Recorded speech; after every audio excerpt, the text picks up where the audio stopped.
Good morning, boys and girls. So today we are going to listen to chapter 4, Harry Cat. Chester buried his head in the Kleenex. He didn't want to see his new friend, Tucker Mouse, get killed. Back in Connecticut, he had sometimes watched the one-sided fights of cats and mice in the meadow. And unless the mice were near their holes, the fights always ended in the same way. But this cat had been upon them too quickly. Tucker couldn't have escaped. There wasn't a sound. Chester lifted his head, very cautiously looked behind him. The cat, a huge tiger cat with gray-green eyes and black stripes along his body, was sitting on his hind legs, switching his tail around his forepaws, and directly between those forepaws, in the very jaws of his enemy, sat Tucker Mouse. He was watching Chester curiously. The cricket began to make frantic signs that the mouse should look up and see what was looming over him. Very casually, Tucker raised his head. The cat looked straight down at him. "Oh, him?" said Tucker, chunking the cat under the chin with his right front paw. "He's my best friend. Come out from the matchbox." Chester crept out, looking first at one and then the other. "Chester, meet Harry Cat. Harry, this is Chester. He's a cricket." "Well, I'm very pleased to meet your acquaintance," said Harry Cat in a silky voice. "Well, hello," said Chester. He was sort of ashamed because of all the fuss that he had made. "I wasn't scared for myself, but I thought cats and mice were enemies." "In the country, maybe," said Tucker. "But in New York, we gave up those bad habits long ago. Harry is my oldest friend. He lives with me over in the drain pipe.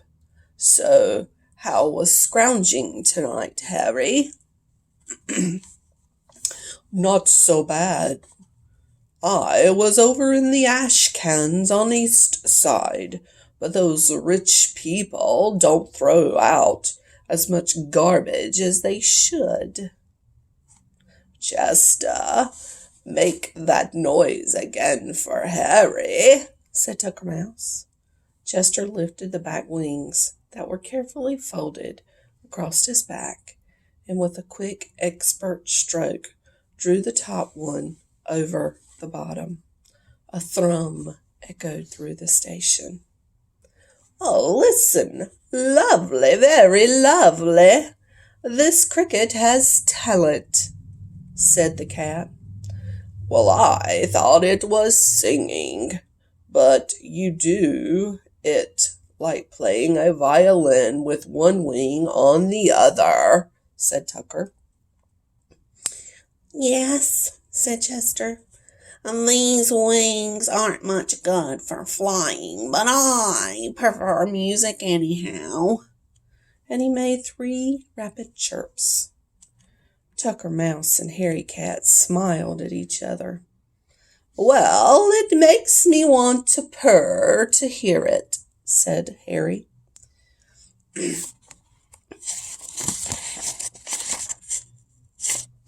Here is Chester and Harry and Tucker. "Well, some people say a cricket goes chee, chee, chee," explained Chester. "And others say tweet, tweet, tweet. But we crickets don't think it sounds like either one of those." "It sounds to me as if you were going crick, crick, crick," said Harry. "Well, maybe that's why they call him a cricket. Ha ha," said Tucker. They all laughed. Tucker had a squeaky laugh that sounded as if he were hiccuping. Chester was feeling much happier now. The future did not seem nearly as gloomy as it had over the pile of dirt in the corner. "Are you going to stay a while in New York?" asked Tucker. "Well, I guess I'll have to. I don't know how to get home," said Chester. "Well, we could always take you to Grand Central Station and put you on a train going back to Connecticut," said Tucker. "But why don't you give the city a try? Meet new people, see new things. Mario likes you very much." "Yes, but his mother doesn't. She thinks I carry germs."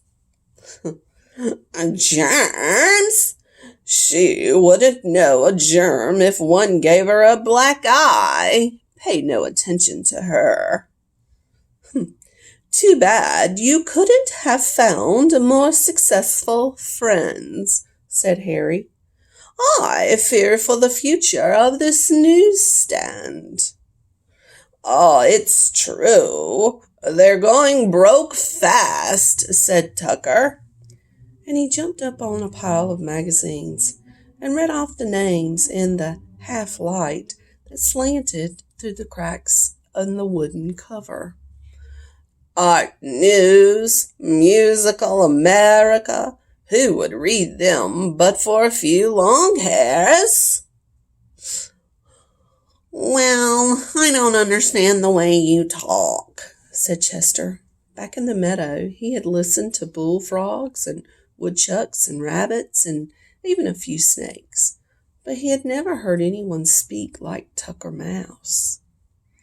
"What is a log hair?" Tucker scratched his head and thought for a moment. "Oh, a long hair is an extra refined person. You take an Afghan hound. That's a long hair." "Do Afghan hounds read Musical America?" asked the cricket. "They would if they could," said Tucker. Chester shook his head. "Well, I'm afraid I'm not getting along in New York," he said. "Oh, sure you will. Harry, suppose that we take Chester up and show him Times Square. Would you like that, Chester?" "Well, I guess so," said Chester, although he was really a little leery of venturing out into New York City. The three of them jumped down on the floor. The crack in the side of the newsstand was just wide enough for Harry to get through, and as they crossed the station floor, Tucker pointed out the local sites of interest, such as the Nedick's lunch counter. Tucker spent a lot of time around there, and the Lofts candy store.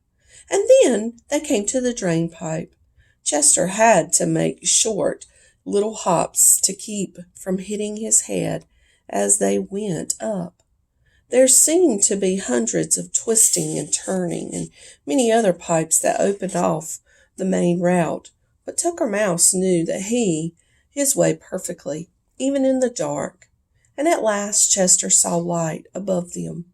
One more hop brought him out onto the sidewalk, and there he gasped, holding his breath and crouching against the cement.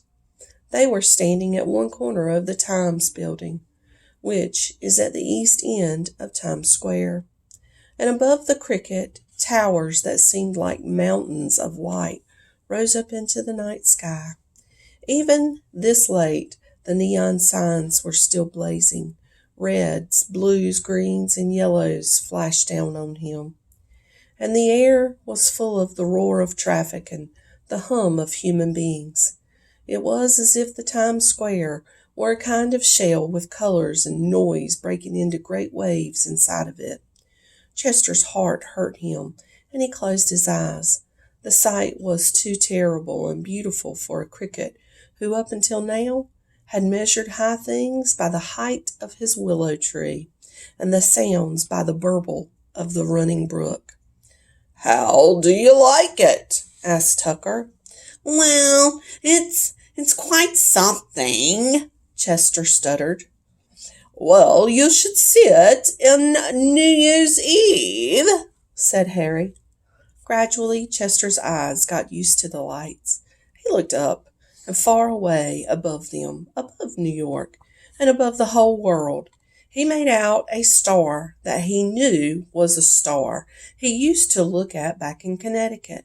And when they had gone down to the station and Chester was in the matchbox again, he thought about that star. It made him feel better to think that there was one familiar thing twinkling above him amid so much that was new and strange. So here they are down at the bottom watching the people in New York City. That's it, boys and girls. Thank you.